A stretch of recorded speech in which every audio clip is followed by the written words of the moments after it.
yang hampir datang gitu ya, hampir ke United. Menurut lo nostalgia lu siapa, Fas? Pemain yang nyaris-nyaris. Takutnya malah harganya tanggung, gajinya tanggung, mahal, tapi kan juga tanggung gitu hasilnya malah nggak masuk. Cuma kalau dia masalahnya dia habis kena betting skandal. Oh, itu sih.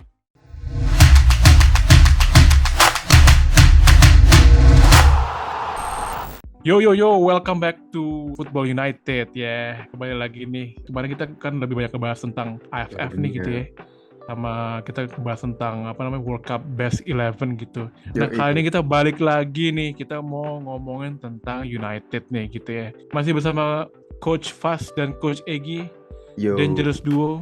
Sebelum kita masuk ke topik, gengs, gue juga mengingetin nih, jangan lupa subscribe terus nih di nggak usah terus sih, kalau udah subscribe sih nggak perlu lagi subscribe gitu. Yang belum subscribe jangan lupa di YouTube channel kita di Football United TV ya. Itu banyak banget video-video kemarin nih, banyak banget dari soal per AFF-an nih gitu, guidance kalian buat nonton AFF gitu ya. Ya udahlah, langsung masuk aja lah kita ke topik nih, kita ngomong United.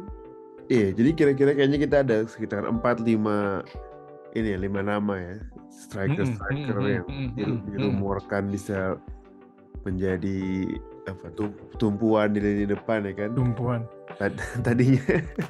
Tadinya Cody Gakpo, sekarang ya. Ternyata dicuri sama Liverpool ya kan. Tapi nggak apa, masih banyak nama-nama lain ya kan.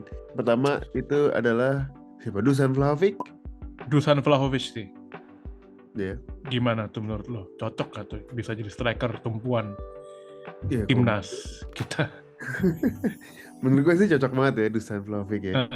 Dia bisa jadi target man, tapi dia juga link up play-nya bagus juga ya. Dia nggak monoton gitu kan, mainnya nggak cuma kayak Andy Carroll kan, yang cuma nyundul doang, tapi tajam.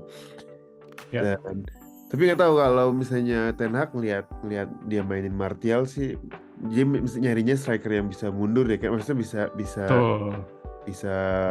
nyari bisa bola, drop back gitu ya. Yang sih kayak sebenarnya kalau misalnya kita lo tadi udah mention ngomongin drop back sih, ini sebenarnya out of the list. Tapi menurut gue yang jagonya drop back itu menurut gue adalah Harry Kane sih. Sebenarnya ideally bisa jadi the next Van Persie-nya lah gitu, yang cari pemain ready made gitu ya, nggak perlu harus kayak nyari kayak the next rising star alah kampret lah gitu ya. Maksud gue itu udah cocok banget sih profilnya Harry Kane, karena udah English Premier League proven gitu, dan dia juga jadi tumpuan besar si Gareth Southgate. Dan menurut gue cukup banget nih kalau misalnya Lewandowski mau nyari piala ya ke Manchester City. Nextnya apa?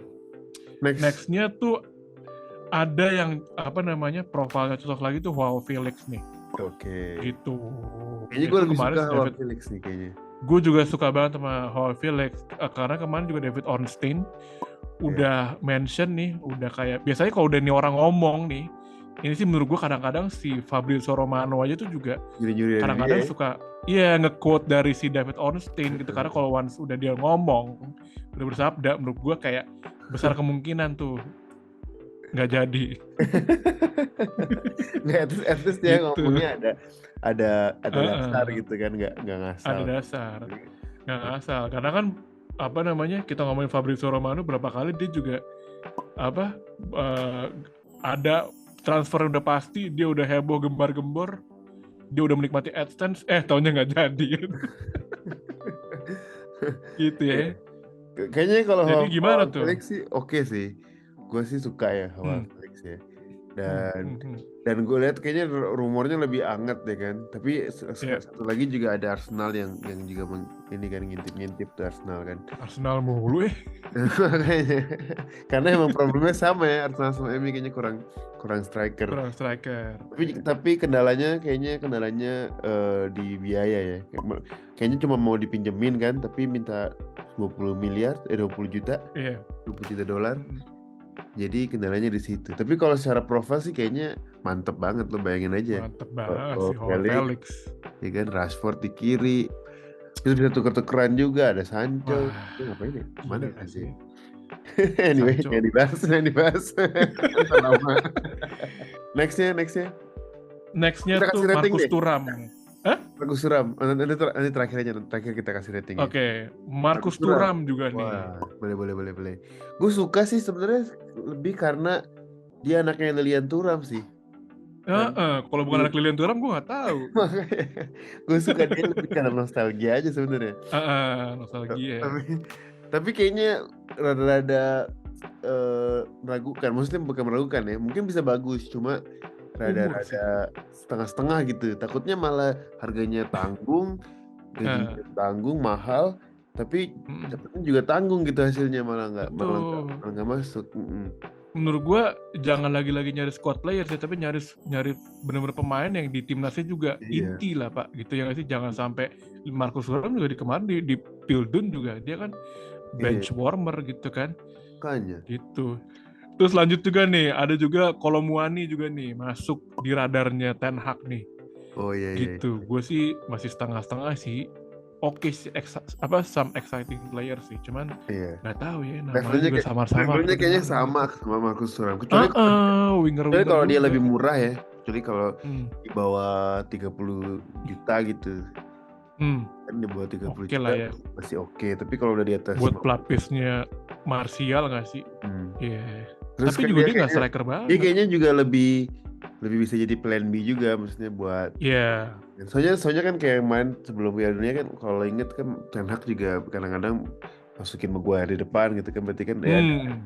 ada indikasi dia suka plan B yang ya udahlah Iya. ya aja crossing Bisa aja. lah ya. Kayaknya kalau Muani lebih Bisa. lebih lebih strong banget gitu badannya kayaknya. Bener. Tapi cara mainnya sih sebenarnya gue liatnya winger-winger juga sih, bukan kayak Iya. striker gitu yang kita carikan. Karena kan kalau kita Itu jadinya ngomongin, dia bisa jadi plan B, tapi kalau misalnya kita lagi main gak butuh desperate banget, dia masih bisa link up play, masih bisa ke sayap gitu kan. Jadi, ya sebenarnya oke. Terus ada bener. next rumor ini nih, Ivan Toney nih. Wah, itu profilnya cocok banget sih menurut gue. Tetep ya. Cocok sih gitu. Cuma kalau dia masalahnya dia habis kena betting skandal. Ya kan? Oh, itu sih. Masalahnya itu dia. Kalau dia Ya sih maksud gue harganya agak mahal juga nggak masalah, gue bilang udah mulai. nggak masalah karena juga dia sudah terbukti, udah proven player juga di IPL ya. Dan begitu mungkin dari cara profil pemainnya tuh kayak the next Luis Saha lah gitu ya nggak sih? Dulu pas lagi di Fulham gitu, lagi jago-jagonya terus diambil Andy Cole gitu atau Dwight York gitu. Gitu sih menurut gue. Kira kita Nah, kasih rating deh.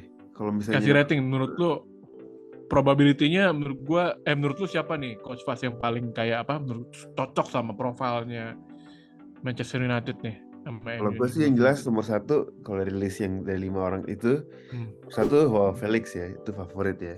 Gue. Tapi kan kendalanya di ujung-ujungnya duit, Mahal. kendalanya ya. Udah. Terus yang kedua Ivan Toney, gue suka banget ya kan. Cuma ya kendalanya lagi di Ivan Toney itu ada skandal betting gitu kan. Betting. Ya. Tiga mungkin gue lebih masuk ke Kolomuani. Kalau gue. Kolomuani ya. Ya. Terus yang keempat Vlahovic, baru kelima prioritasnya mungkin Marcus Thuram. Ya jadi mudah-mudahan sih menurut gua nggak cuman kita doang nih yang nge-list down dan nge-rating. Kalau misalnya kalian memang pengen engage sama kita juga monggo aja nih kalau misalnya mau di komen di YouTube kita nih. Terus segitu nah ngomongin United itu kan memang kalau kita ngomongin striker itu kan memang dari dulu nih. Kita nyambung dikit sama nostalgianya gitu dan masih tentang di seputar transfer gitu ya. Menurut lo nih Fas nih, yang hampir datang gitu ya, hampir ke United, menurut lo nostalgia lo siapa Fas? Pemain yang nyaris kalau masuk gue, United. Gue jadul banget nih, Paul Gascoigne gue. Oh. Iya, Gascoigne. Karena emang secara kalau dengar cerita-ceritanya kan dia emang udah hampir banget sebenarnya itu kan masuk masuk MU. Nah itu waktu itu karena waktu itu Ferguson juga cerita-ceritanya udah hampir hampir mau signing dia kan, cuma cuma akhirnya agak nggak jadi. Dan dari situ juga Gascoigne karirnya malah malah jadi berantakan ya kan. Kalau orang-orang Ya. terdekatnya dia kan bilangnya, wah nih kalau sebenarnya kalau dulu Gascoigne jadi ke MU mungkin dirangkul sama Ferguson bisa bisa bisa hidupnya bisa berubah gitu kan si Gascoigne Iya. Gaza ini. Nah, Kalau siapa? kalau gue Wesley Sneijder sih, itu bener-bener kayak Iya, wah pol mantap. banget tuh kalau misalnya kayak udah berandai-andai gitu ya. Karena United dulu kan rada jarang punya playmaker ya gitu. Dan profilnya pas banget. Terus kalau nggak salah lagi di Real Madrid lagi udah mulai mau dibuang tuh. Waktu itu tuh kayaknya wah udah hampir banget tuh Wesley Sneijder udah hampir mau ke MU karena cocok banget sih kalau main di MU. Bayang nggak sih lo kalau dia Iya, iya. bener kejadian gitu ya. Dan Oke. kita kalau misalnya ngomongin nostalgia tuh emang nggak akan pernah ada habisnya sih gitu ya. Masih banyak lah nostalgia kita di Manchester United Oke, itu untuk tapi kita bisa secara ngomongin di historinya. episode selanjutnya mungkin. Betul. Nah, tapi kita juga ngomongin itu juga harus ada habisnya nih karena kita punya durasi juga, gengs, gitu ya sih. Alright, Dan kita pamit mundur. So, Egi signing out. fast signing up. Yes. Signing out. So, Signing up. salam Football United. Salam Football United. Yeah.